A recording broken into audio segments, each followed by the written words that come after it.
If you haven't taken OET before, you'll be pleased to know that OET Reading Part B and OET Listening Part B are almost identical.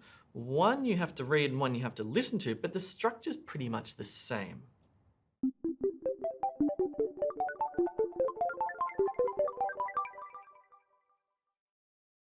Let's start by taking a look at the basics of OET Reading Part B. In OET Reading Part B, you'll get 6 questions with a short little text. Each question will have a 3-option multiple choice question. Obviously, only one will be correct. You should spend about 2 minutes on each question. Okay, so here is an example reading part B question. You can see the question at the top and the text at the bottom. That's the way it looks.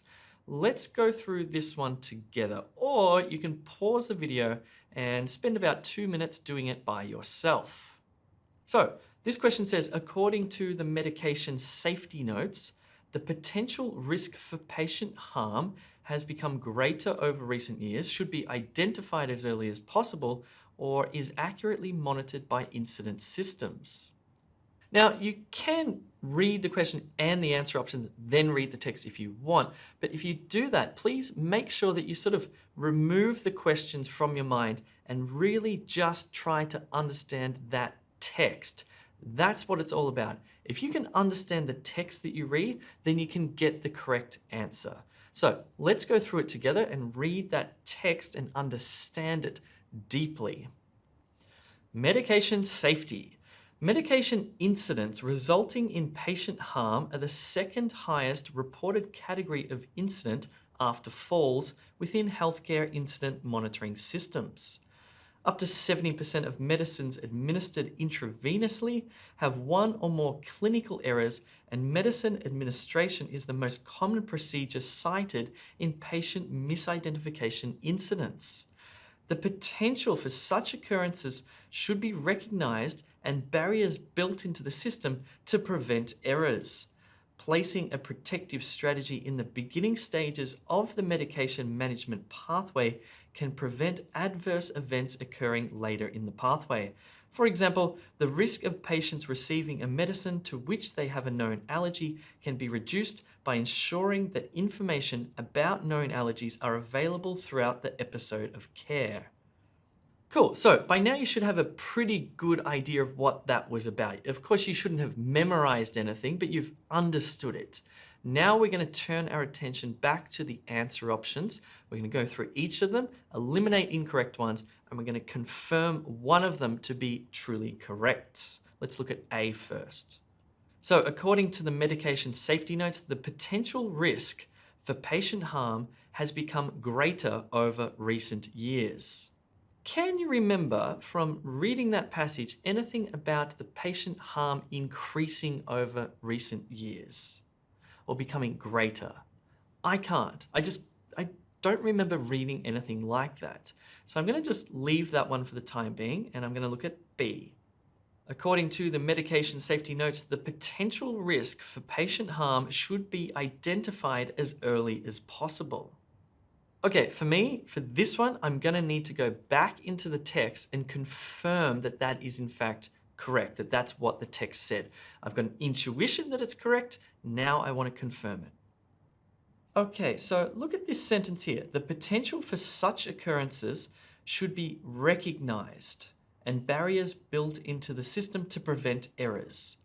Look at B again. Should be identified as early as possible. Well, there's nothing there about being identified as early as possible. There's certainly something there about being identified. So let's read the next sentence. Placing a protective strategy in the beginning stages of the medication management pathway can So that part there has something to do with being identified as early as possible. So far, I'm liking B. I'm not totally convinced. There's still a little part of me that's like, it's not quite right perhaps, but so far it's the best. So now I'm going to check C and see if we can eliminate it. According to the medication safety notes, the potential risk for patient harm is accurately monitored by incident systems. Well, this is clearly wrong because it's saying in the text that the systems aren't actually working. And C says they're accurately monitored by incident systems. So far I've eliminated A and I've eliminated C, and B's not too bad. And sometimes when you take this test, in reality, you're going to have to deal with that sort of ambiguity where you sort of go, you know what, it's probably correct. And in fact, the answer is B. Now, if you want to do more high quality practice questions, you should think about investing in an E2 package to pass your OET test.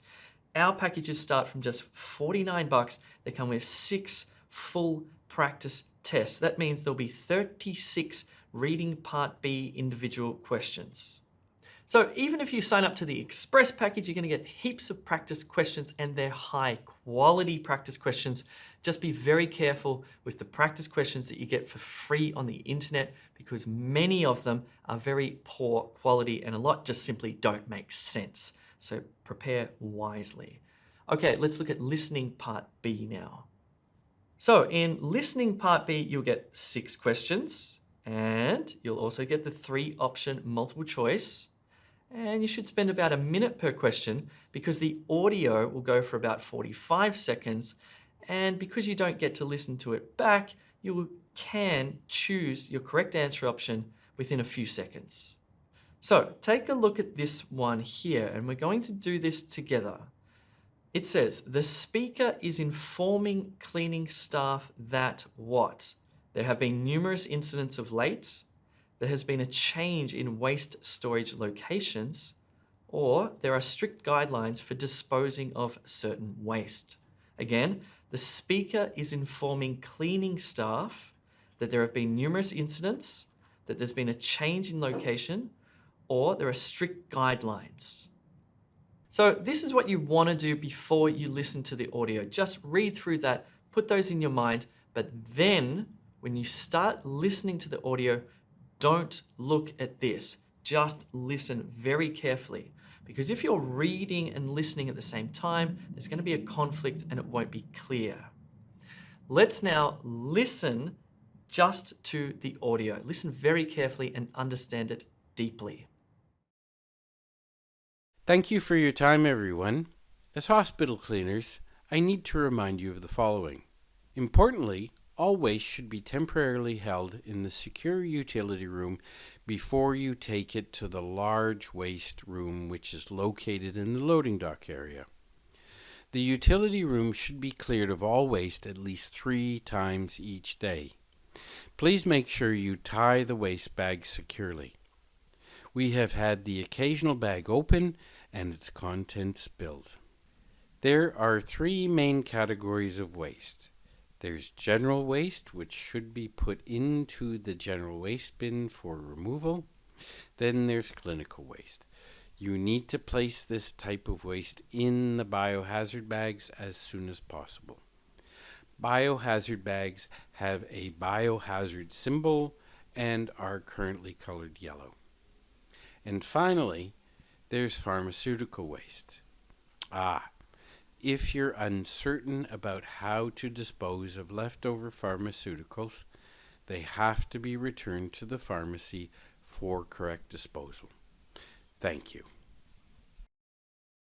Okay, so hopefully you understood that. You should have understood it. And again, there's no need to memorize it. You've now comprehended it. So now we're going to turn our attention back to the answer options and very quickly eliminate the incorrect ones and find the correct one. So the speaker is informing cleaning staff that there have been numerous incidents of late. No, he did mention one incident, but I'm not happy with A. The speaker is informing cleaning staff that there has been a change in waste storage locations. Well, he did mention the location, but there's nothing said about the change. And finally, the speaker is informing cleaning staff that there are strict guidelines for disposing of certain waste. Yes, and you can see in the transcript here, in fact, the whole thing really is about the strict guidelines for disposing of certain waste in different categories, etc. So with listening, you'll also get that terrible feeling of ambiguity where you're like, I think it's probably C, and A and B are definitely wrong, so I think it's probably C means that the answer is probably C. And hopefully you got that. You can let us know in the comments below. Cool, hopefully you found this helpful, and remember, if you want high quality practice questions, go to the link in the description below. It'll take you across to e2language.com. My name's Jay. See you soon.